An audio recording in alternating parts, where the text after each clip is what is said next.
Have you ever heard the phrase, "It's all because my mother treated me badly in childhood"? Or, "You can't know what I've been through"? Familiar? Millions of people every day shift responsibility for their life to circumstances, to the past, to other people. And you know what? I understand them. I myself have been through a lot. But I will not manipulate this fact to remove responsibility from myself for who I am today. Yes, parents had a huge influence on us. Yes, many had a painful past. Yes, the past controls us. We are all traumatized in childhood to a greater or lesser degree. And to heal these wounds, it's worth going through psychotherapy, forgiving parents, freeing ourselves from the influence of traumas. But here's what's important to understand. Whoever influenced you, whatever happened around you, we always make choices independently. Then it was, most likely, the best choice for us. It doesn't matter what we decided. To be offended at parents or even at the whole world. Then we were trying to survive that way. But we grew up, and it's time to become adults not only in body, but also psychologically. Realize a simple truth. If everything comes from my consciousness, then I need to change it to change what comes from it. It's like changing the settings of a radio receiver. You turn the knob, and instead of interference, you start hearing your favorite music. As a result, thoughts change. Focus of attention changes. Changes begin with me.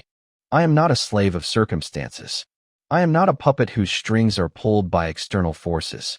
I do not submit to my body. It is my body that submits to me. It is circumstances that depend on me. And I am ready to do this. And for this, I am ready to realize what is hidden in my subconscious. Like turning on the light in a dark room and seeing what is really there.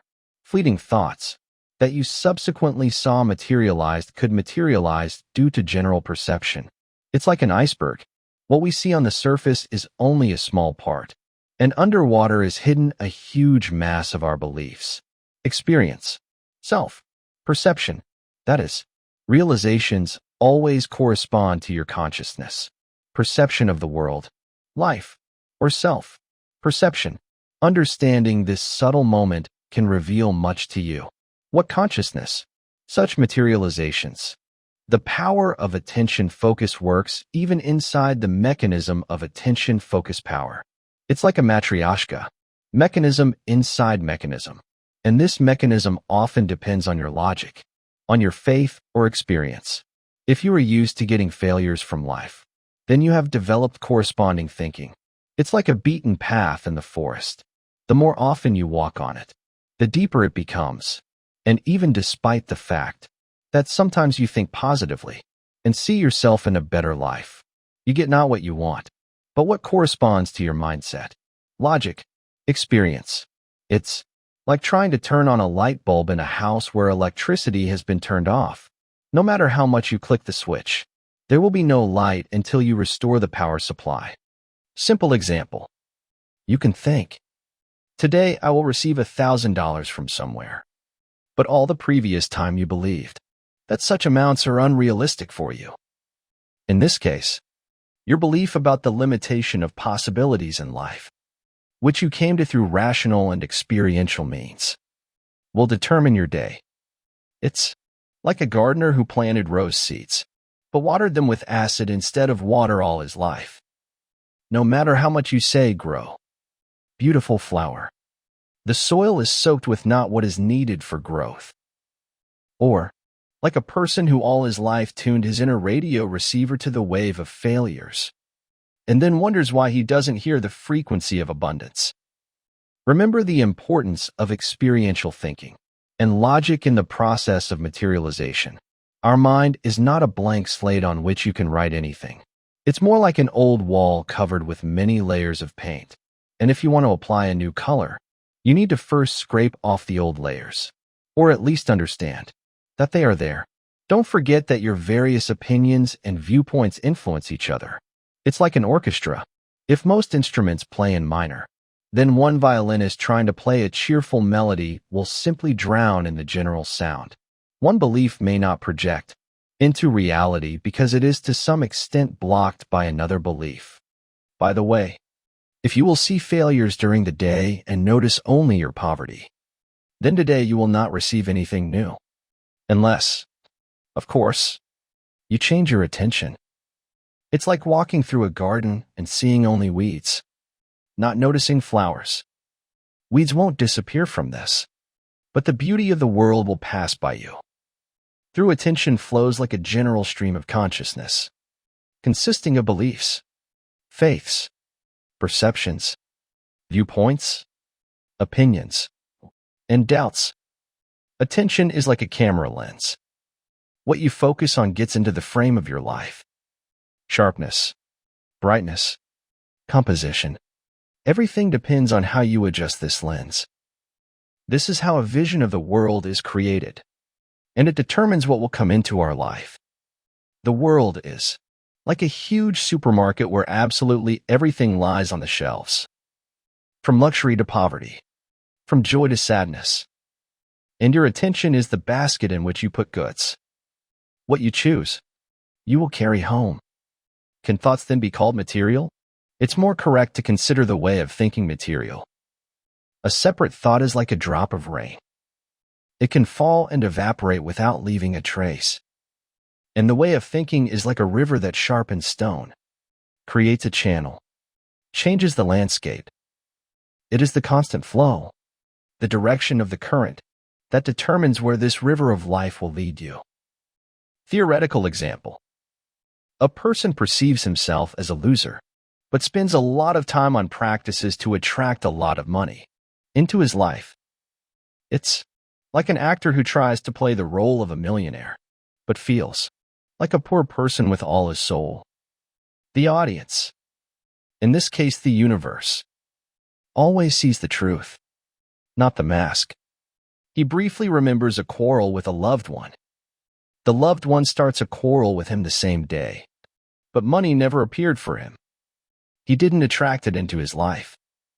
The thought about the quarrel is fleeting, but the result is instant. He reproduces thoughts about money in his head for several months, but the result is zero. A question may arise. Why did a fleeting thought materialize quickly, while long reflections did not realize at all? This is like the difference between a whisper and a shout. The whisper about the quarrel sounded quietly, but sincerely, from the depths of the soul, where the image of a loser lives. And the shout about money was loud, but false, like an echo in an empty house, where there is no real owner. That is precisely why calling thoughts themselves material is somewhat incorrect. This is like thinking that song lyrics create music. No. Music is created by mood, feeling, the inner rhythm of the performer, how this person perceives himself. Such are his thoughts that materialize. That is, if he considered himself successful, thought about his successes, and did not fixate on failures. If he loved life, then exactly the most pleasant thing for him would have materialized even from this quarrel. For example, money unexpectedly came to him, as they could have been the cause of this quarrel. This is like two gardeners in identical conditions. The first sees in the earth only dirt and weeds. The second, fertile soil for future flowers. And you know what? The second one really grows flowers, even if he accidentally planted thorn seeds. And the first one even turns roses into thorns. That is, the importance of perception here is so great that even your negative thoughts can realize in a favorable way. This is like alchemy, the ability to turn lead into gold. Only lead here, your negative thoughts, and gold, favorable events. A person with a positive thinking style can quite allow negative thoughts and experiences. For example, like this. I hate the noise of helicopters. They constantly fly over my house. For a person with the perception of a loser, or with other unfavorable forms of thinking, this would have such a result. There would be more helicopters over his house. This is like attracting what you fear. And for the lucky person from our example, this negative thought could realize in a positive key. For example, other helicopters would fly and pour a couple $1,000s on his head. This is like two people who simultaneously say, "I don't want to see these people." The first, a gloomy pessimist. And these people really begin to irritate him even more. Appear at the most inappropriate moments.